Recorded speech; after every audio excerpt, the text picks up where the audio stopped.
Be live, Jalo. Go on live. It's fine. Everything is set up.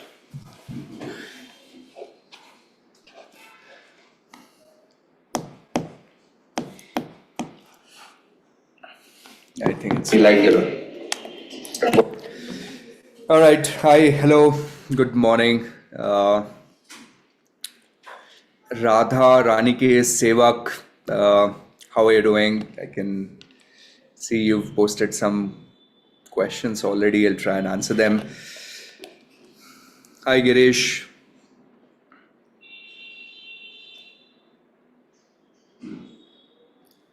All right, I'm just waiting for some people to come in. I think we've got about 10-15 people attending, which is nice. Okay, so what's the agenda today? This is about 11:40. I'm going to do a 25-30 minute session, mostly answering queries from the YouTube chat. Topic of queries could be broad. I'll try and answer as many as I can. You can ask questions on CFA preparation, FRM preparation, finance career, or anything that you feel I can answer. All right, so with this, we'll start taking some of the questions. Let me see what Radha Ranike Sevak is saying. I think his name is Atul. Good morning, sir. I've cleared FRM CFA 1 now. Okay, I think he says I've cleared FRM CFA 1, level 1 now. Want to decide which paper to clear first. Common suggestion is FRM 2 to get a charter, then appear for level 2. But sir, I didn't enjoy FRM curriculum, hence want to give CFA level 2, then FRM level 2. I am not inclined to do both, but it's from a learning perspective. I'm looking at it currently. Hope I'm clear and look forward to your suggestion. I am Atul. FRM curriculum, as in paper format, learning was good. All right, I understood the question. Let me see if I can write a little bit. I think I find it easier to explain things when I do that. So my screen should be visible to you now. The question is about sequencing CFA with FRM. So to give you a little perspective,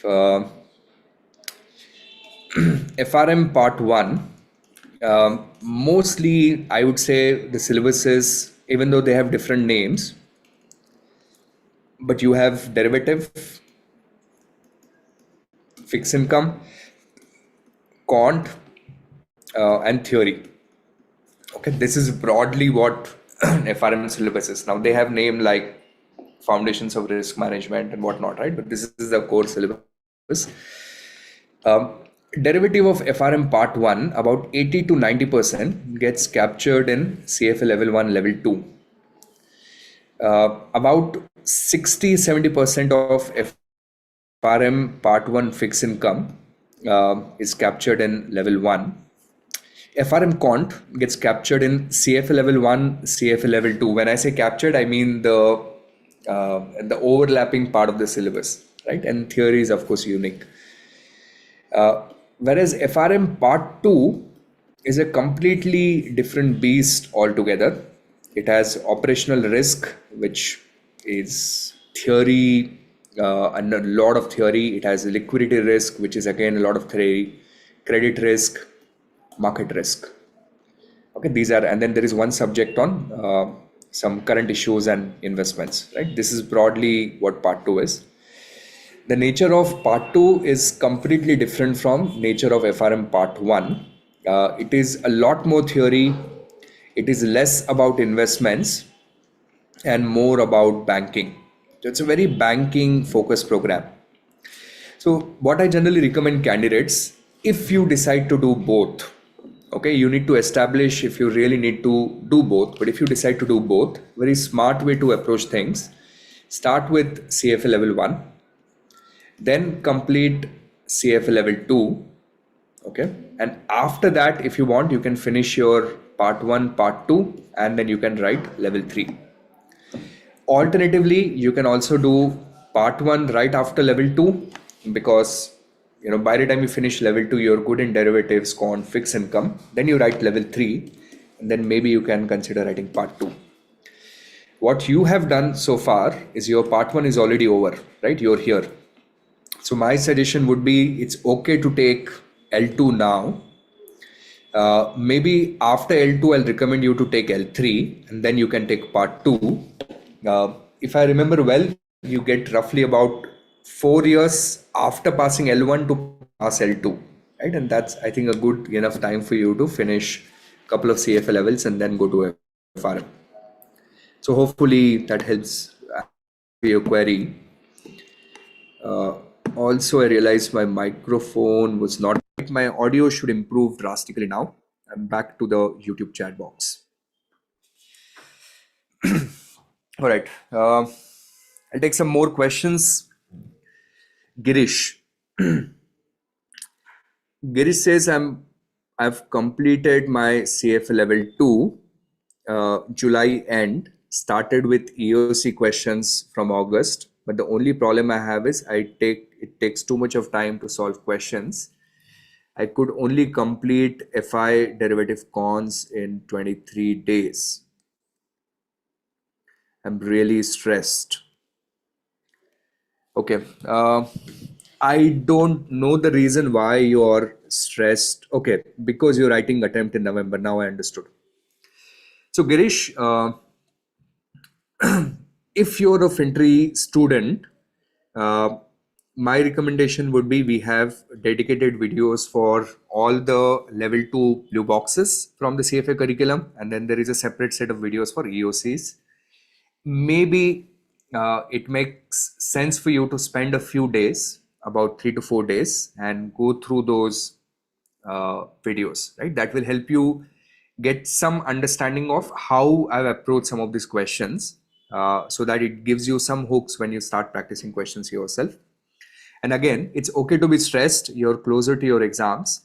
A simple rule: spend more than 70% of your daily time practicing questions, right? Either you do it from CFA curriculum, learning ecosystem, FinTree mocks, FinTree quizzes, FinTree weekly test, whatever access you have, make sure you practice questions, and I think you would be all right. Okay. Going interesting. I'm searching for some interesting questions here. Let's look at what Raghav is saying.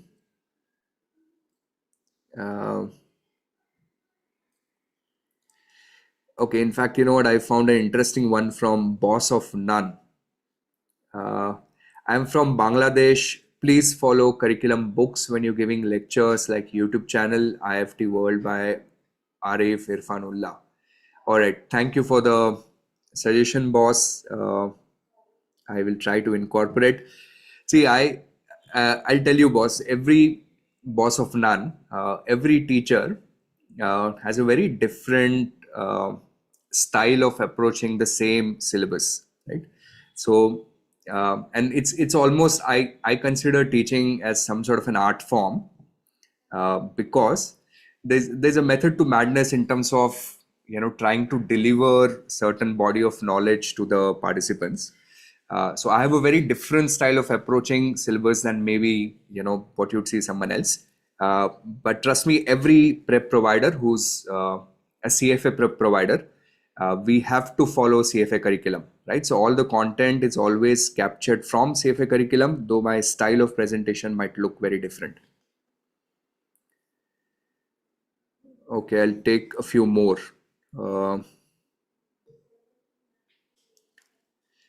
Raghav Rastogi, I have finished my 12th. I will be starting engineering next month. I want to pursue a career in financial engineering. What path should I follow? Okay. I think I like this question. I'll try and answer this in depth, which means I'll share my screen again.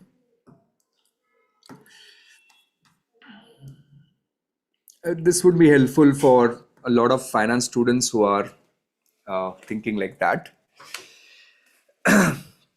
So first, Raghav, you're right now about, my guess is about 18-year-old, right? Just finish your 12th. That means you're starting your academic career.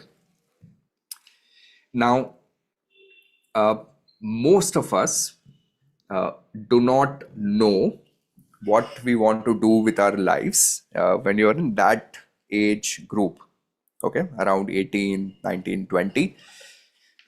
Even if you have some ideas in terms of what I would like to do, talk to anyone who's of my genre, like, vintage old people. Uh, what I thought when what I wanted to do when I was 18-year-old and what I do now is very different. And you'd hear that across the board, right? So there is a lot of randomness with any career anywhere in the world. Plus, how do you know at this moment whether you like financial engineering? In fact, do you know what financial engineering is, right? Because to appreciate that, you need to appreciate a lot of other things. So my recommendation to you would be, it's okay to have a path, like a general sense of direction, but don't be too rigid. Be open. And my recommendation to you is to experiment, right? Experiment and try to get as many experiences as you can. That's how you would figure out what you really want to do with your life. Now, how would you do that? One way to do that is to learn, right? And what can you learn? So a great starting point is start reading a bunch of books on finance. Okay, start with maybe basic books and then slowly build onto it. On FinTree website, we have a list of recommended books. If you want, you can also look that up. Just Google FinTree recommended books, you find some material there. So that would be a starting point. I'll recommend you do some courses. There are a lot of short format courses available on these platforms like edX, Coursera. I mean, you guys know better. So maybe do a course on, let's say, behavioral try a course use of AI in finance, right? Try a course on decentralized finance. It's called DeFi. So that way you learn different things, right? So you get a better idea of maybe this is something I'll enjoy more, this is something I will not enjoy. Second, on the experience front, and this becomes very handy, see if you can do some projects and you can get some internships during your 4 years of engineering. So that ways you also get to apply a little bit of what you're learn from a practitioner.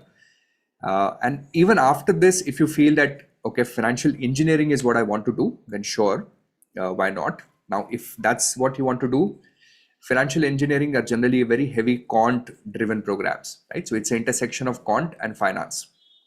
Finance you would learn. Quant is something that you would want to build on. So see if you can spend a lot of time on data science, right? Learn basics of data manipulation to regression to machine learning, time series, all of that stuff. Intersection of these two would lead to interesting engineering careers. All right, back to YouTube.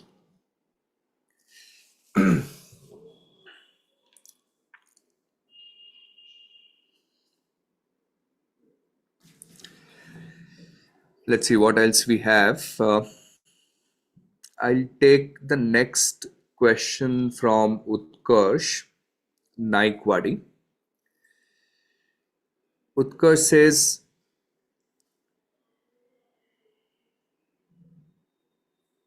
Utkarsh is saying, long-term aim is to start my own PMS, wealth management. Skipped admit offer from tier 2 IIMs as I felt they were really expensive. In PMS, wealth management is better, but seeing many level 2 pass out struggle for jobs worries me. Suggest pathway. I'm managing finances for of our 25 crore construction business as a partner. Started 3 years ago with my brother. Now want to switch into PMS wealth management after level 2 in November. Let me, kind of address this whole uh, uh, struggling to find a job in, especially in equity research type of situation right now. Okay, at least I'll tell you my perspective of what I see is happening today. So, especially I'd like to address this part of your query. Seeing many level 2 pass outs struggle for jobs worries me. Suggest a pathway, right? And then I'll answer the other part of the question as well. So, Utkarsh, now understand a typical equity research buy side type of a setup. Okay, so imagine I'm a small asset management company, and right now I'm managing 500 crores of Indian rupees. Okay, now I have a team of 3 equity research analysts, who are helping me manage this 500 crore rupees.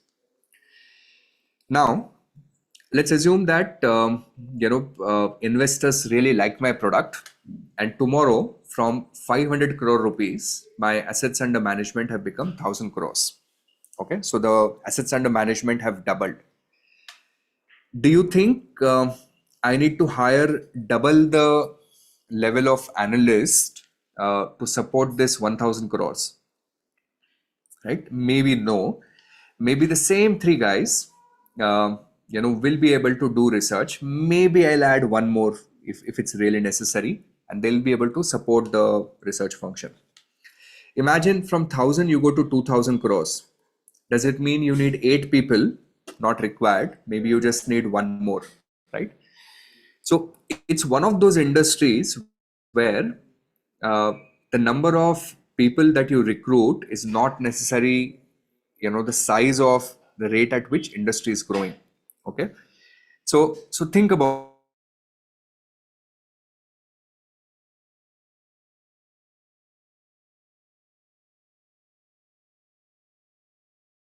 it. If you have 500 crores of assets under management, right? Generally, I earn about, let's say, on an average, about 1% of the the value of the assets that I manage. So, which means my revenue per research analyst is roughly about 4 crore. Okay, so you tell me now that if I have to recruit someone in this position, should I recruit someone with 10-year experience and pay them maybe 50 lakhs or higher salary, or should I recruit a fresher, pay them lower, but bring in that burden? So the natural tendency in the finance business is to play safe and always recruit people with sizable experience. Okay, and that's across the world, not in India. Even across the world, when they're hiring, they generally look for specific experience, especially in critical roles. What is happening in India today is we have too many entry level finance professional, and for some reason everyone wants to do equity research today, right? All of these bunch of folks who are freshers applying for these type of roles, and typically employers would not feel comfortable, right? So that's roughly the cycle. So what is the solution to it? Because it looks like a chicken and egg problem, because till the time I don't work, I don't get the experience. But how will I work if you only hire experienced people? And the simple solution to that is internships. Okay, so generally firms are relatively easy to recruit interns rather than to recruit full-time resource. You can also generate internship opportunities within your natural circle. On this channel, I've spoken about how to get internships in finance multiple times, and that's the way to approach this, right? So, but imagine you break into the industry, okay, and then you become one of these guys, right? Then suddenly for the rest of your career, you will have a significant premium in the market, because you would always be able to travel with your experience that you've gathered with time. So that's how you want to think about it. The second part of your question, I skipped admit from IIMs. I think it's a great decision because you want to specifically work either in wealth or in portfolio management. I don't think you need an MBA to be able to do business here. Okay, so that way you saved yourself a couple of years, you saved yourself a lot of money. You already have some business experience, So should not be very difficult for you to extrapolate that and start something in finance. Start with internships, build some experience, and then maybe set up your own firm. And with that, I'm back on YouTube again, taking some questions. Hi, Vaibhav, Harshit, how are you doing? Sheetal, Momaya, Shiv, how are you doing? All right, I'll take some questions now. I can see Sanskar. I deferred my L2 attempt. I cannot focus at all. Discipline is ruined. Just wasting my time. I feel the urge to work or intern at some place. How do I get back to study? Uh, Very individual, Sanskar. But when I feel stuck in situations like these, where I feel I'm stuck in a loop and not being productive, uh, I generally travel and kind of try to do a reset, right? So maybe maybe travel somewhere, uh, take a small break for a few days and then come back and start studying again, or maybe for a week learn some new skill, right? Pick up some course on agentic AI, pick up some course on programming, Excel, financial modeling. Spend a week, 10 days, 15 days there, then come back to studies, and hopefully that works for you.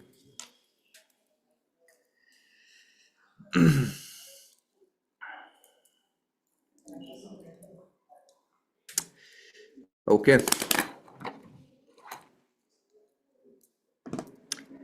Uh, Sheetal, when will you come with new course on financial modeling? We were supposed to do it in early September, but it looks like it's getting delayed. There are some projects I'm working on, but they're too early to announce. I will announce once I feel that we're ready to launch them. But yeah, we are working on some very interesting concepts at FinTree. Again, the problem that we are trying to solve is what the previous user posted, right? Which is, uh, I see that there's a lot of demand in the research houses to recruit good talent, and I see a lot of students wanting to work there. But the gap is basically that practical skill and maybe some experience. So we have been working on skill building for years, but we also want to bring in that experience element to the program that we're designing. That's why it's taking a little extra time. So I will come back when I feel that we are ready with what we want to offer. All right, Vaibhav.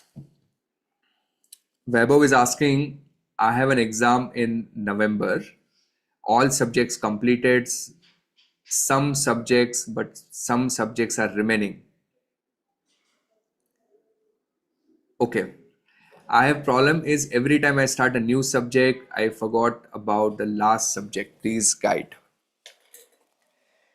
Uh, okay.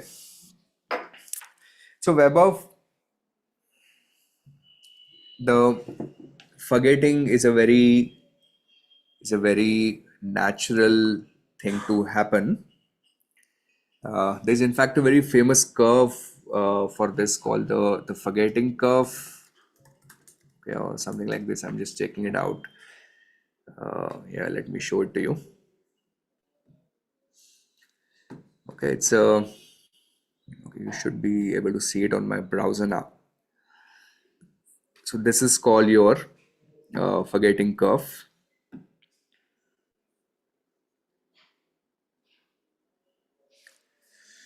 Here we go. Okay. What is the concept? On the left hand side, we have memory retention.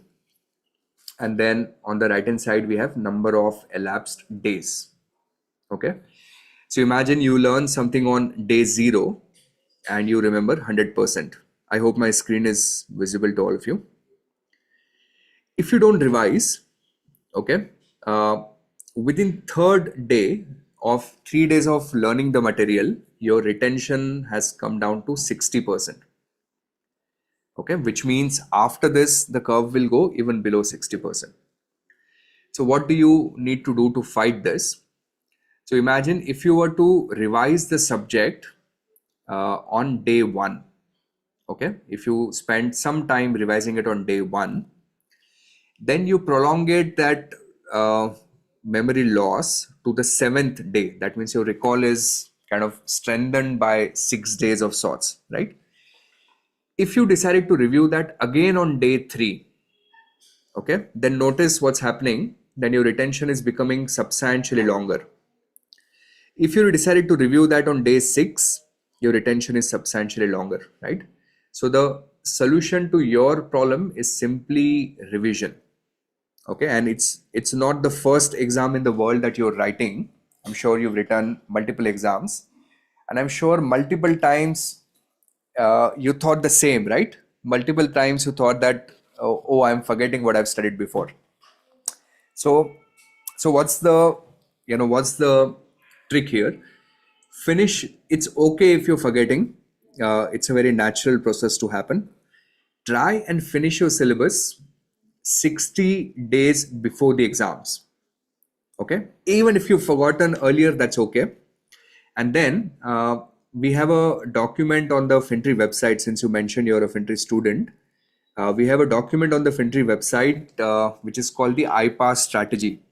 Okay, for last 60 days, just follow that. That strategy will help you revise the curriculum 4 to 5 times in a different format, right? And that revision will help build significant recall, and hopefully you'll be there. Okay, last question. Let me see, what do we have here? Okay, I think we should have a AI related question. I think again I'll share my screen for this one. This is the query we have on the chat box. Do you think AI can enter risk management? It's kind of already there. What AI skills can a finance professional learn to have a stronger career in risk management? I'm a finance graduate and I have cleared CFA level 2. Right. So Varun, very interesting. It's, the question that you asked is something that has been on my mind. One of the things that really worries me is the speed at which automation is happening in the BFSI space. Okay, banking, financial services, and insurance. The other day, in my gym, I saw a fellow wearing a Morgan Stanley T-shirt, right? Like one of those marathon, type of T-shirts. So I went, I spoke to him, I said, introduced myself. I asked him, what he does and everything. And then we started conversation, and this guy was the ops head of Morgan Stanley for some business. Then he'd retired or taken a break or something like that. And I asked him, what is your view on GCCs in India? Okay, I don't know if you've heard of it. Global Capacity Center, like Morgan Stanley, JP Morgan setting up offices. His view was very bullish. Okay, so his view was that the GCC space in India will keep on growing, and more American, European banks will keep on outsourcing their risk division, middle office division, back office division to India. What I feel is that today AI can achieve, a good 95 to 99% accuracy with most of the work. But for finance industry, that's not good enough, because you're doing, you're entering large numbers. So even that 1% error can be fatal and very significant. This transition of AI from 99% accuracy to 100% accuracy is not going to happen across the board, right? It will happen in a lot of sections, but I don't think it will happen across the board overnight. So if you are working in any of these domains, right, the question that you want to ask yourself, how well my job can be done by ChatGPT? For example, whatever work you do, see if you can put that in ChatGPT and see if it can do it. if it can be replicated with 100% accuracy, then you are looking at probably a very, very high risk in your career situation. But if ChatGPT is making 95%, 99% accuracy, then you're safe, at least for the time being. I feel a lot of areas within risk management will be automated. They're already automated. For example, retail lending. Okay, some of the largest retail lenders today are purely based on algorithms. Okay, take Bajaj Finance. Bajaj Finance does not do a traditional loan evaluation that used to happen with Indian banks 15 years ago. It's just set of algorithms. They'll figure out whether we should lend, how much to lend, what should be the tenor, what should be the interest rate. Everything is systems. So automation is already happening. That's credit risk, right? Automated with the help of engine. Slowly, that will happen in other areas of finance. My recommendation, any career that you choose today, make sure that you choose the career, and I discussed in my previous class also those 4 quadrants. Make sure you choose a career where there is a lot of qualitative aspect involved. Okay, risk management at higher level is very qualitative. For example, defining your stress testing environment and estimating probability of something happening 1 in 10 years, 1 in 50 years, stuff like that. But risk management at the bottom level is purely rule driven, and I feel that a lot of those bottom driven areas might get automated with time. Okay, so with this, I think we've spoken enough. I've tried to answer as many queries as I could today. I will be back next week, Saturday, with similar format, about 30 minutes, and try and answer as many queries as I can. Thank you very much. Truly appreciate your time. If there's anything in particular that you feel I should do on these Saturdays, since my calendar is already blocked, and I will be doing these sessions the whole year. If you feel that there is something that will add more value to you, I'll be very happy to incorporate that. Thank you very much. Have a great weekend. I'll see you all next week.